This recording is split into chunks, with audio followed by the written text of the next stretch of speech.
in my course we talked about knowledge management in the enterprise. Yes. So we had 9 cases of the corporate world, and the students, many of them had not been in touch with knowledge management before, but always the question came up, how do we motivate employees to share their knowledge? Here you are, and you're saying, I'm the expert in this field.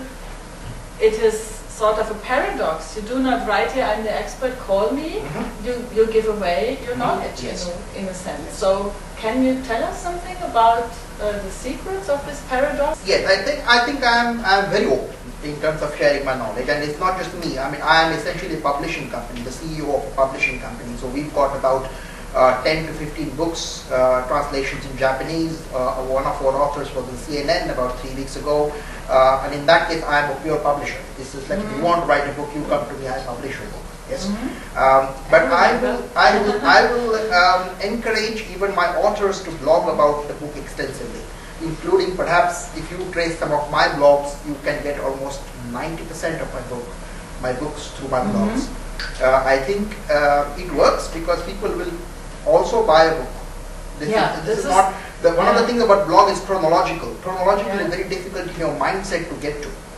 Because it's very difficult to start reading chronological. People will like it, they will like what I read, and then they'll say, okay, how can I go to Amazon or go to my website and try to buy the book from there? Because mentally, it is a very complicated topic for people to sort of start. And there are people who would do it. Occasionally, there's somebody who would do it. I'm sure if there's somebody who is really bad, they could get all of them, compile it, and put it on BitTorrent or something like that. Again, it does not affect me too much. I think. So the market has shown, market. even if you give away Absolutely. the knowledge in this form, people still buy books. Absolutely. Yeah. And this is intentional. So this is not a chance that we did this. Again, the other reason why it works is like in February I'm speaking at 3GSM, which is 30,000 people in Barcelona, and I get invited to speak there. And this is the thing. I mean, there are whole bunches of PR agencies who are employed to effectively hassle these big organizers to get companies to speak there. But I got invited twice, the last year at Barcelona, this year again. And I think it works because people recognize you cannot fake this. You cannot fake this so much.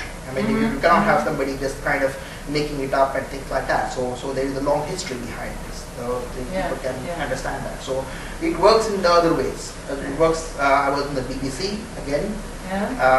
Few weeks ago when the Skype phone was launched, and that is quite again due to the blog as well, because the reporter had read something I had read before, and he wanted a viewpoint on that, and he just asked if I would. But see, Ajit, I still want to stick a little bit to this point, because to tell you the truth, when I publish something of our work, it's always somewhere on your mind. If I give away this idea right away, somebody else may pick it, and at least for us, you want to be credited for something, for a citation.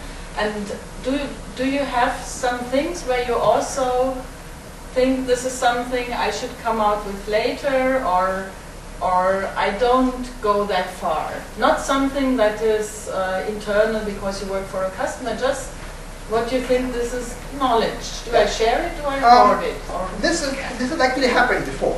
It has actually happened that there was this person who was taking whole bunches of other people's blogs, and not just mine, but this person had a blog which essentially was copy and cut and paste from various other people and into their blog.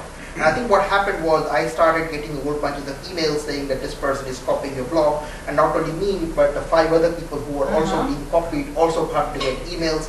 There was a whole bunch about it, and I think the community essentially revolted against that idea. I think you cannot. I don't think you can hide things like that. If you look for anything specific, if you want to really find out if you are being copied or not, search for the exact sentence in Google. And any sentence, just copy and paste and put in Google, and you will find that Google is far better than anything else. You will find out if it is copied. And if it is copied, then I think I can say you cannot fake that reputation forever. Now, as to the things which I don't talk about, I have spoken about this before. That I am involved in certain identity type, security type issues, which I do some consulting with. I don't talk about that because it is by nature not something which people talk about a lot.